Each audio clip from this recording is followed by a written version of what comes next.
The sky was dark and full of ash. Winds howled across the red sand, carrying the smell of burning metal and blood. Jack, a lone human soldier, walked carefully through the dust fields. His boots sank into the soft ground with every step. His armor was scratched, and his rifle was almost out of charge. He had been separated from his squad hours ago during a surprise attack. Now he was alone, tired and unsure if help would come. Suddenly, he heard movement. Jack froze. He crouched low and scanned the hills. There, near a broken alien transport, he saw flashes of light. Energy blasts. Someone was under fire. He crept closer, using the rocks as cover. As he moved around the last boulder, he saw her, an alien. Woman, tall, graceful, and badly hurt. She was on her knees, one hand clutching her side. Her armor was elegant and marked with strange glowing symbols.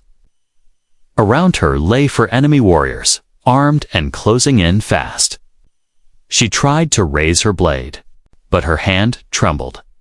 The sword curved, glowing weapons slipped from her grip and landed in the dust. Jack didn't think. He ran out. The attackers noticed him too late. He slid beside the sword, grabbed it, and charged with a roar. The moment his hand touched the blade, it lit up with a strange blue light. Jack didn't stop to wonder. He swung hard. The first enemy fell instantly. Jack ducked under a second attacker's strike, then drove the sword through the alien's armor. The last two hesitated, but Jack didn't, with two fast moves. He sent them both crashing to the ground. Silence returned. Jack stood there, panting, the glowing blade in his hands. The wind blew dust around them.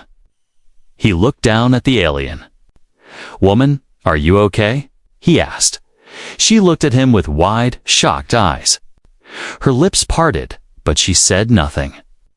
Her gaze was fixed on the sword in his hand. She looked afraid, but not of him, of something else. Jack knelt beside her. "You're safe now. They're gone." She blinked. You touched the sword." "Yeah." Jack said, confused. "I used it to fight them off." "Why?" She looked pale. "That blade, it's sacred. It belongs only to my bloodline. No outsider has ever held it and lived." Jack raised an eyebrow. "Well, I guess I'm lucky." She looked at him again, softer this time. "No, you're not lucky. You're chosen." He laughed, thinking it was a joke. "Chosen for what?" She didn't smile. "To be my husband." Jack froze. "Wait. What?" She nodded slowly. "By our laws. The one who draws the blade in battle to protect its bearer becomes their bonded mate.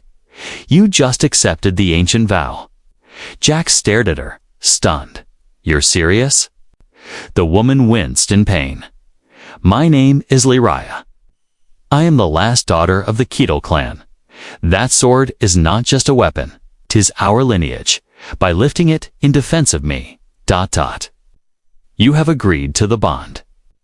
Jack looked down at the glowing sword in his hand. It no longer felt like a weapon. It felt like a trap. "Okay," he said slowly. "What happens now?" Lyraya closed her eyes. "Now, we go home." Jack looked around the empty battlefield. Smoke rose in the distance. His radio was silent. No orders, no backup, no rescue. He sighed. "Fine, but I'm gonna need answers." She nodded weakly. "And I will need a healer." Jack reached down and helped her to her feet. She leaned on him, her body trembling.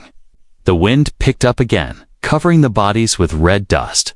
As they walked away from the wreckage, Jack didn't notice the floating drones watching from above, silent glowing orbs, recording everything, watching the human who dared to draw the sacred blade, the one who had just become part of something much bigger than he could. Imagine the stars above shimmered like silent witnesses as Jack helped Lyraya climb into the strange, Sleek, alien transport. It wasn't built for humans, he could barely fit inside, but right now, comfort wasn't important.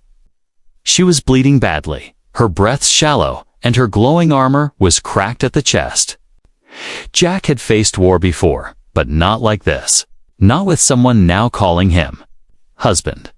He sat beside her as the autopilot lifted them off the dust fields. He looked at her again, her skin pale violet, her eyes closed, her breathing uneven. The sword rested on her lap, still glowing faintly, almost like it was alive. Jack shook his head. "This is insane," he whispered. But the sword had accepted him, and according to her, that meant something ancient and binding. He wasn't even sure how alien marriage worked. He barely knew her name. Now she was passed out in his arms. He was heading straight into her world.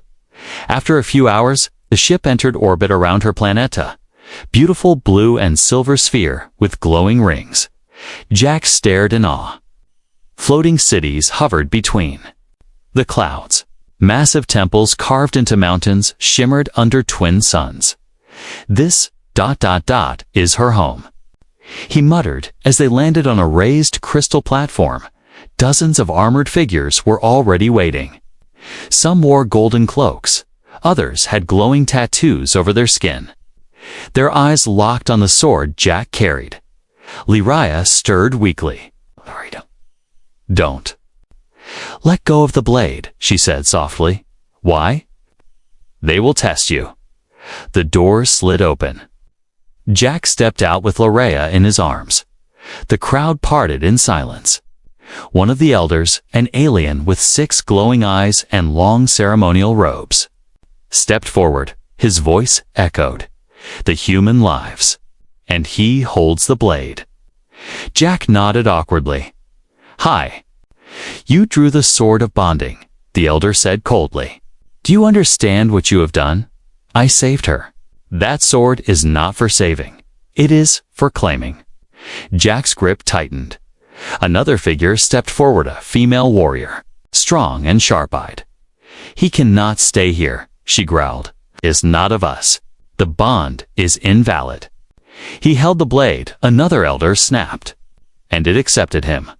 Lyraya coughed from Jack's arms. He saved me. The sword chose him. The crowd murmured. The air felt heavy. Jack looked around. One wrong move, and he'd be dead. Suddenly, a new voice rang out, calm but powerful. If he is truly her mate. The voice said, then let him survive the rite of blood. Everyone turned.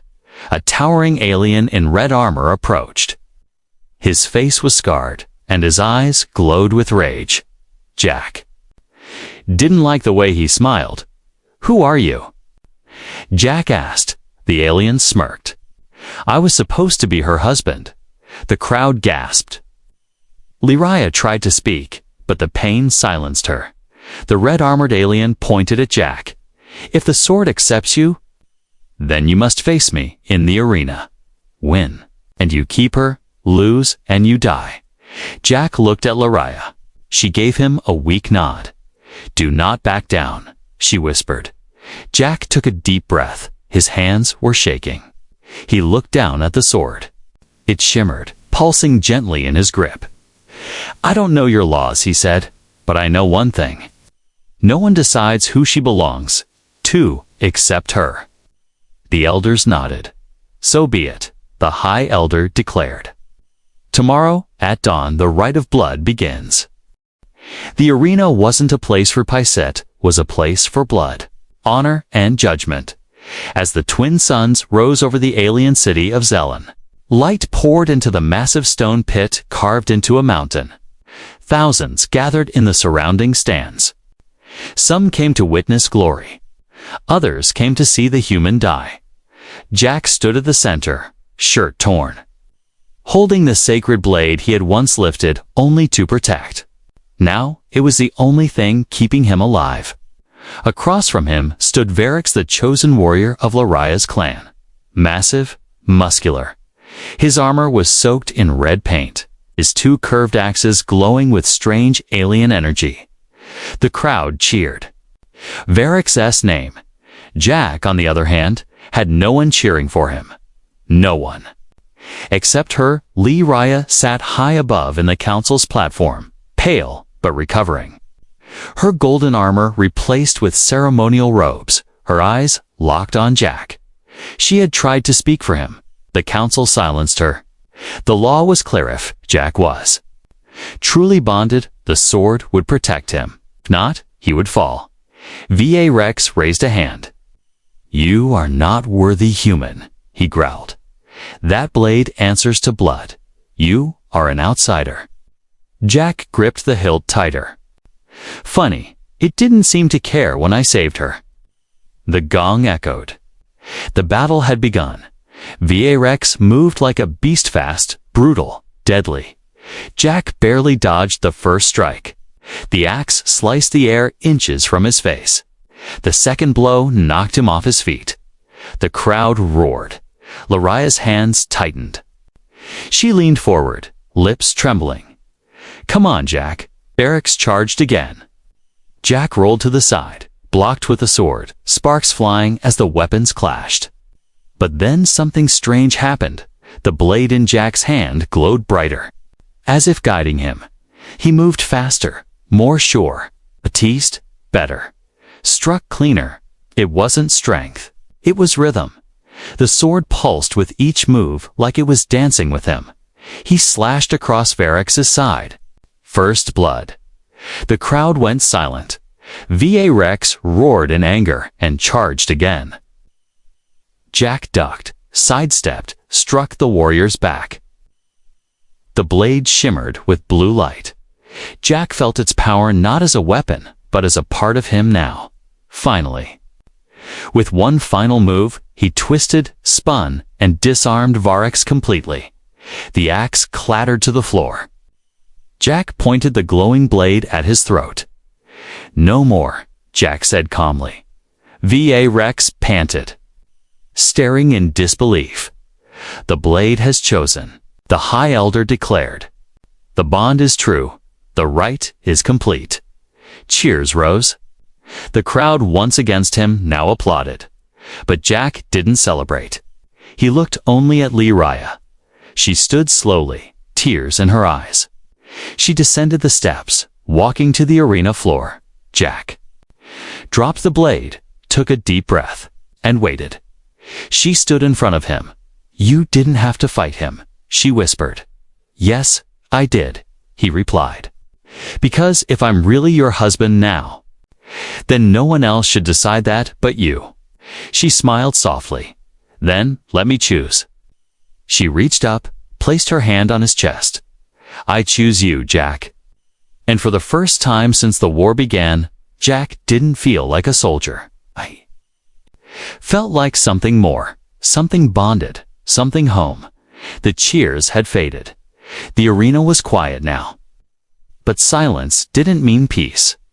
Jack sat alone in a high chamber made of silver stone and glowing crystal. The sacred sword resting beside him. His body still ached from the fight. But it wasn't the bruises that bothered him, it was the look in Laraya's eyes before she left. A mix of pride, and fear. The doors hissed open. 2 alien guards entered. Behind them, the Council of Elders stepped in, robes flowing like smoke.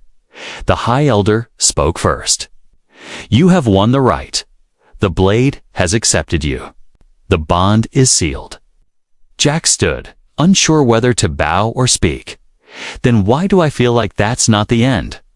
Another elder, this one with a sharp voice, stepped forward. "Because, human, this bond creates political chaos. You were not born of our blood. You were not raised in our ways." "I didn't ask for this," Jack said. "I only wanted to save her." And by doing so, the elder replied, "You've broken an alliance." Raya was promised to another noble clan. That promise kept peace between 2 great houses. Now Jack understood. It wasn't just about tradition, it was about power. "So what happens now?" he asked. The High Elder's tone grew cold. "You will stay within the palace walls. You will not leave. You are to be studied, trained, and kept silent until a new agreement is made." Jack laughed bitterly. "So I'm a prisoner?" The elder didn't answer. Instead, they turned and walked away. The door sealed shut. Meanwhile, Lyria stood in her private chamber, staring out at the glowing city. Her heart was heavy. She had chosen Jack. The sword had confirmed the bond. But now, her own people treated him like a threat. A soft chime rang behind her. Her aunt, Lady Vesha, entered. She wore dark ceremonial robes and a look of warning. "You bonded with a human," she said. "Do you understand what that means?" "I understand it better than anyone," Lyria said firmly. "Do you?" "Because the other clans are furious. They call you traitor. They want him removed, or worse." Lyria turned. "I don't care. Saved my life when no one else did." Lady Vesha's eyes softened, but only slightly. "Feelings are not stronger than politics, child. You must choose wisely." "I already did," Lyria said, voice like steel. Back in his chamber, Jack stared at the sword. He could feel its hits. Warmth, its presence. Somehow it was alive, and somehow, connected to her. Then, a soft knock, the door creaked open. Lyria entered, cloaked in shadows, moving quietly. "They're watching," she whispered. "Let them," Jack said. "You okay?" "No," she said, stepping closer. "They want to use you, or hide you, or break you." "I figured." Lyria placed her hand over his. "But I won't let them." Jack looked at her, searching her eyes. "Then, what do we do?" She leaned in. "We run." Jack blinked. "What?" "There's a way out through the Temple of the Blade. If we go tonight, we can escape into the deep moons. I know people there ones who believe in our bond." Jack glanced at the door, the guards, the walls. "The politics," he smiled. "All right," he said, gripping the sword. "Let's start a war." The palace was asleep. The glowing towers of Zelen dimmed under the shadow of night, and the twin moons cast long silver beams across the sky. Inside the Temple of the Blade, hidden beneath the palace, echoes of ancient warriors whispered. Through stone walls carved with glowing runes, Jack followed Lyria down a winding staircase lit by soft blue light. She moved quickly, but silently, dressed in a dark cloak. Jack gripped the sacred sword tightly in his hand. The glow of the blade pulsing softly, as if sensing what was to come. "We're almost there," Lyria whispered. Jack kept his voice low. "You're sure this tunnel leads out?" She nodded. "It's the oldest part of the city. Most people have forgotten it exists, except those who are trained here." They passed an altar broken and covered in dust. It's a statue of a past warrior. Stood above it, arms raised in victory. As they moved forward, the air grew colder. Jack could feel it. Something ancient, something alive. But before they could reach the next chamber, a sharp clang echoed behind them. Lyria spun. Jack raised the sword. From the shadows, a figure stepped. Forward, it was Lady Vesh. She was dressed in full battle armor. Her face lit only by the eerie blue of the runes. "I warned you," she said calmly. "The clans will not let this bond exist." Lyria stepped forward, her voice strong. "Then you'll have to kill me, Aunt."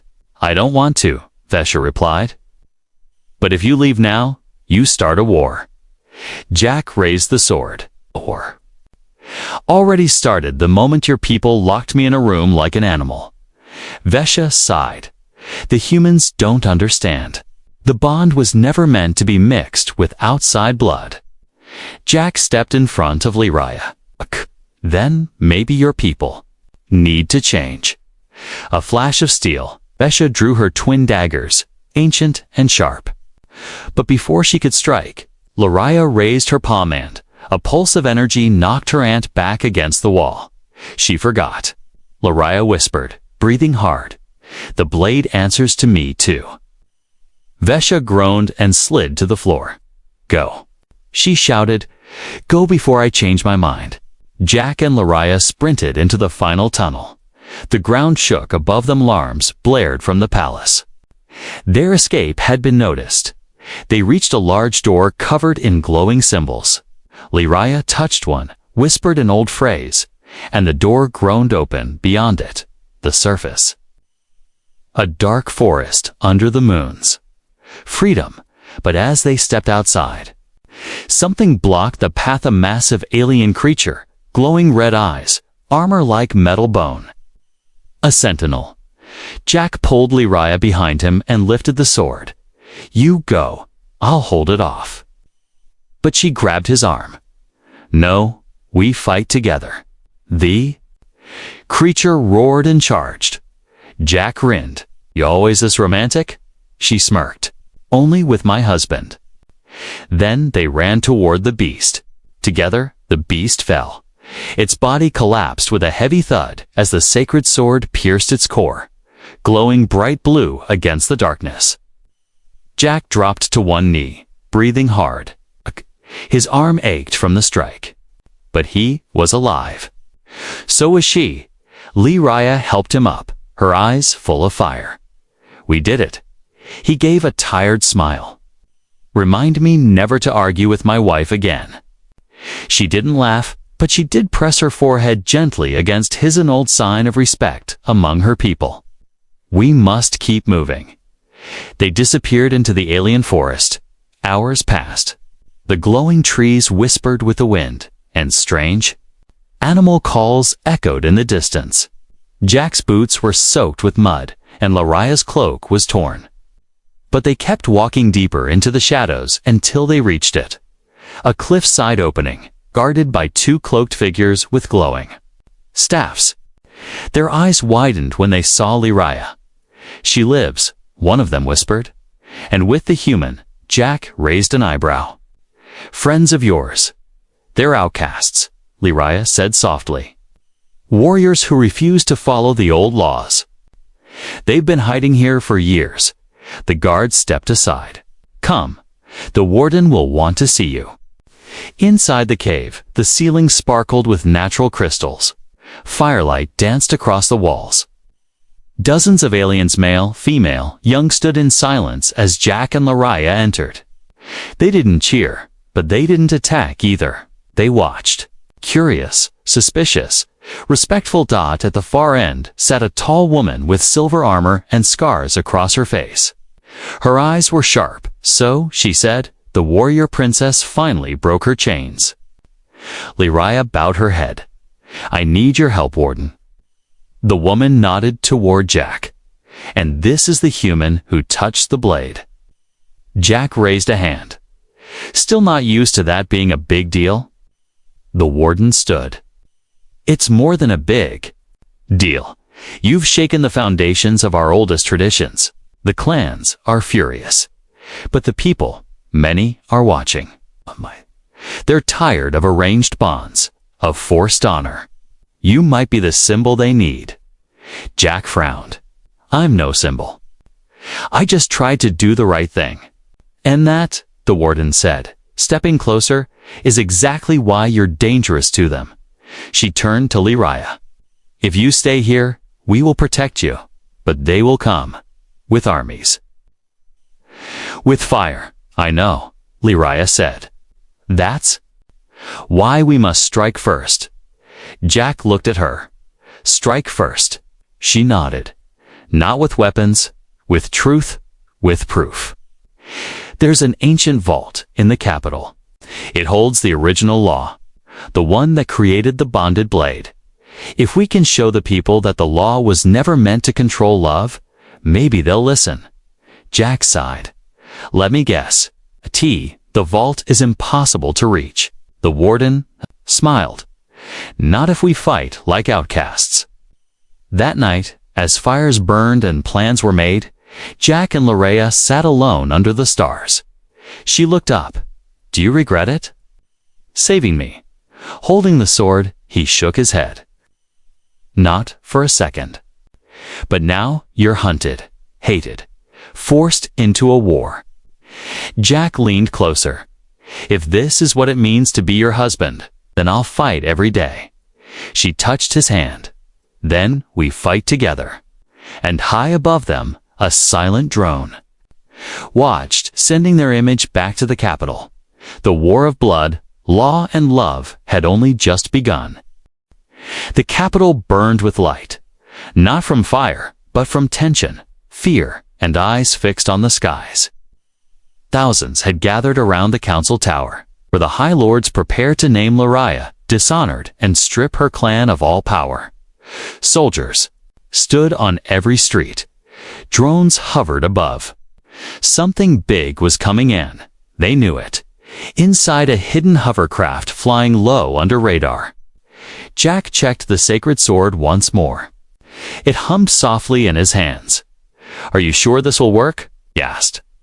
Lariah stood beside him, dressed not in robes, but full ceremonial armor, glowing with her clan symbol. Her eyes were combat sharp. If the people see the truth, she said, they'll rise. And if they don't? Jack asked. Then we fall together, she said simply. Behind them, the warden and her outcasts prepped their gear, silent, focused as the craft neared the council tower. Lariah handed Jack a crystal data ship. This holds the original law. It says nothing about bloodlines. It says the sword chooses a protector, not a husband.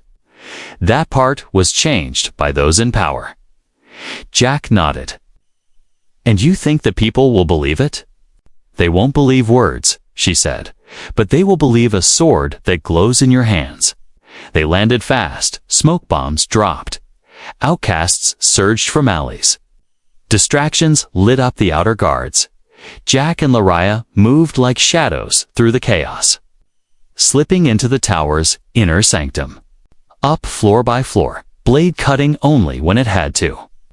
They reached the grand hall, where the council was already gathered angry, proud, and unprepared. The High Elder rose. You dare return. Lariah stepped forward. I return not as a traitor, but as a daughter of truth. Gasps echoed. Jack tossed the crystal chip onto the center platform. A hologram sprang to life, showing ancient text, glowing runes. And the original wording, one who lifts the blade in true defense shall be bound not by marriage, but by honor. Jack read aloud. You lied to your people. Chaos broke out. The council shouted. Some denied it. Others looked shaken.